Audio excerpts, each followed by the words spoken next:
ahora con Víctor Roldán. Víctor es vicepresidente de Asuntos Legales y asesor general asociado de Turner en América Latina. Es abogado por la Universidad de Belgrano, tiene un título de posgrado en Derecho de Telecomunicaciones, Derecho Procesal y un LLM en Derecho Empresarial de la Universidad Argentina de la Empresa. Además tiene una maestría en Administración de Empresas de la Universidad Torcuato Di Tella.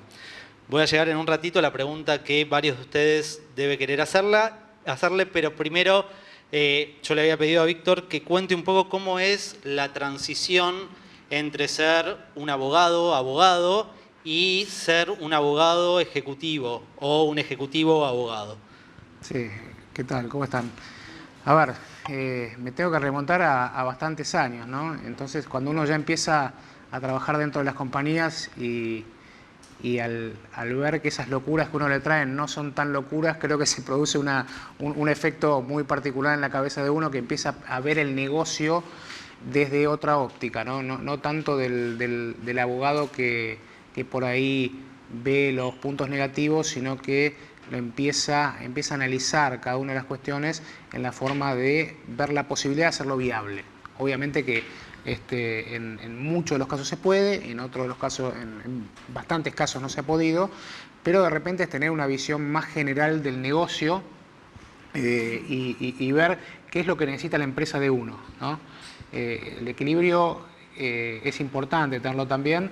A veces uno se entusiasma por demás con un proyecto y bueno, para eso también están los colegas que uno también tiene en los equipos. A mí me gusta mucho trabajar con los equipos que yo tengo, no solamente acá en Argentina, sino que en el resto de Latinoamérica. Y además de eso, contar con en cada uno de los territorios con algún estudio externo de confianza en el cual a veces uno pueda validar esa óptica que uno está teniendo.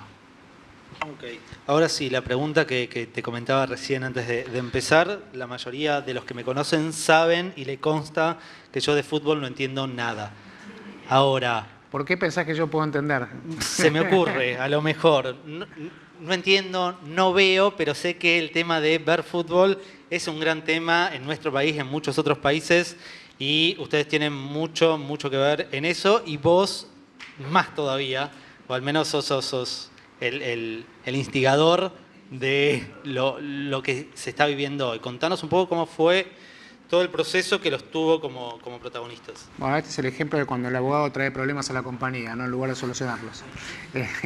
A ver, vamos a empezar a contar un poco cómo sucedió. La compañía tiene como foco principal, hoy por hoy que hay tantas... Históricamente había canales lineales, en los cuales seguramente muchos de ustedes vieron, desde chicos el Cartoon Network, TNT, hasta Space, pasando por canales temáticos como podría ser Match Music o HTV. En total son hoy por hoy 53 canales que la compañía tiene y la compañía mirando a futuro con las nuevas tecnologías y la nueva forma de consumir contenidos, se trazó como objetivo apuntar además a lo que hizo siempre, que fueron estos canales y noticias. Turner y Time Warner son los dueños de CNN en el mundo. Además de todo eso, empezó a ver que los deportes podían ser una pata importante en la estructura general del negocio.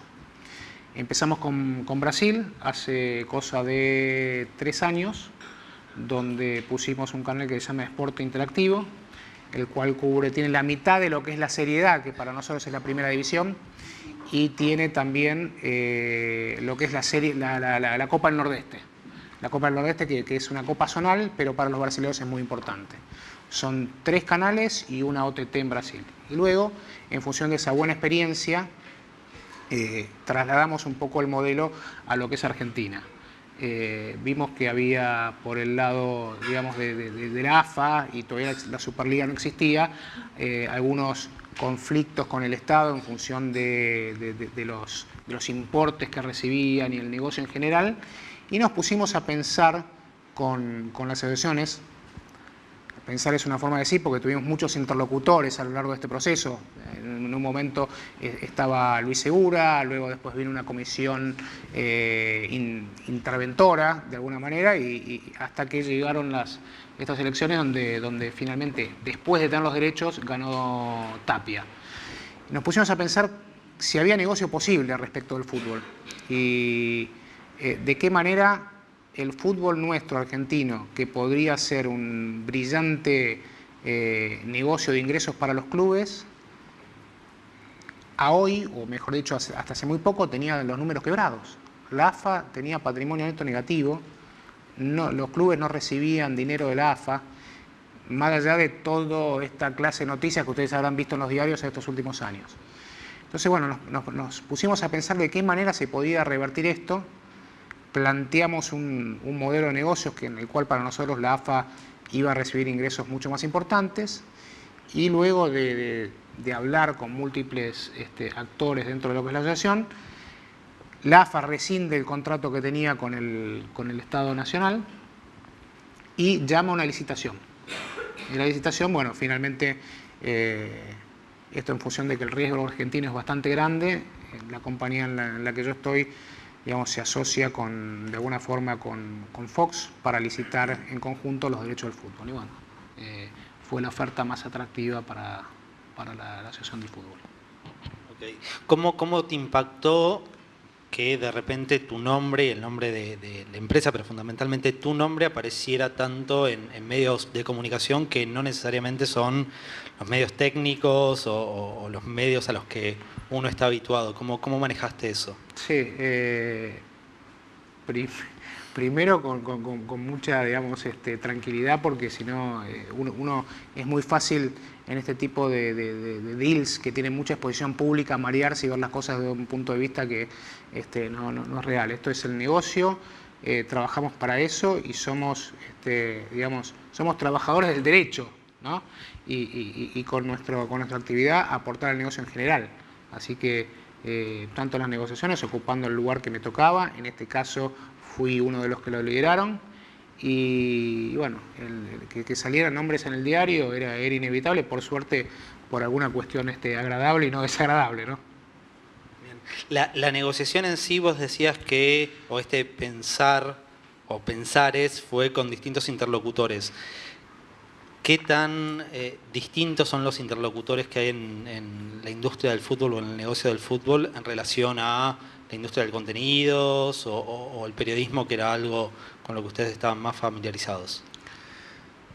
Se me vino a la cabeza una frase que dijo el mismo Hugo Moyano cuando estábamos negociando el contrato.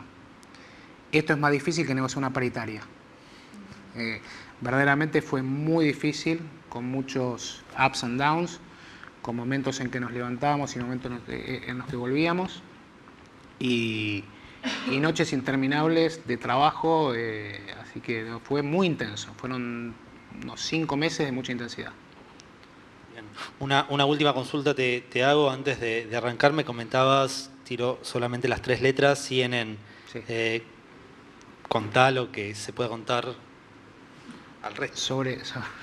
Bueno, te comentaba un poco antes que finalmente, luego de varios años en los cuales tuvimos las intenciones de hacer crecer un poco a CNN. CNN está, por lo menos en español, estaba un poquito en las grillas de programación un poquito arriba, que no tenía tanta eficiencia como marca de noticias en Argentina.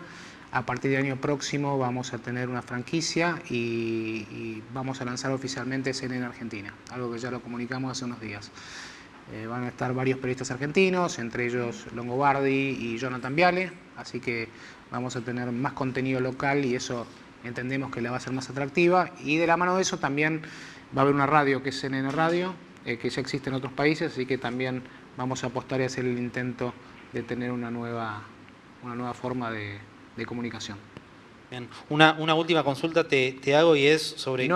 Te agrego una cosa, no es nuevo, ya esto lo hicimos en Chile hace 8 años, en el cual pusimos CNN Chile y verdaderamente ha sido una señal muy interesante y que para los chilenos les cambió un poco la forma de producir noticias. Bien. Vuelvo con una última pregunta a lo que es estrictamente el trabajo jurídico dentro de Turner. ¿Cómo están organizados? ¿Cómo se manejan? ¿Qué cosas llevan internamente? ¿Qué cosas manejan con estudios externos?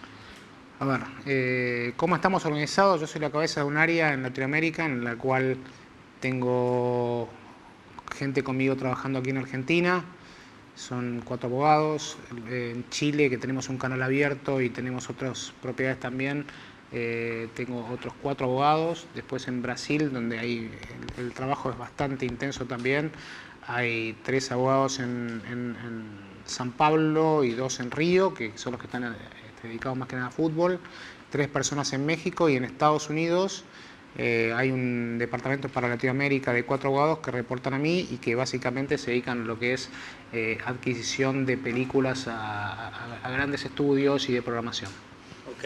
¿Y el trabajo lo manejan entonces entre esos 20 abogados más vos? Tratamos de hacer el trabajo, o sea, de in-house lo más que podamos, y tercerizamos basándonos en 2 cosas: complejidad en la materia y especialidad, ¿no? Es básicamente eso. Cuando necesitamos un conocimiento específico, o si fuera inteligencia artificial, le iríamos a golpear la puerta al doctor Granero, o si necesitáramos un trabajo de due diligence grande, en donde hay una tropa importante que necesitamos que trabaje, tenemos nuestros estudios grandes, los cuales nos dan toda esa capacidad de procesamiento que necesitamos. Bien, muchísimas gracias.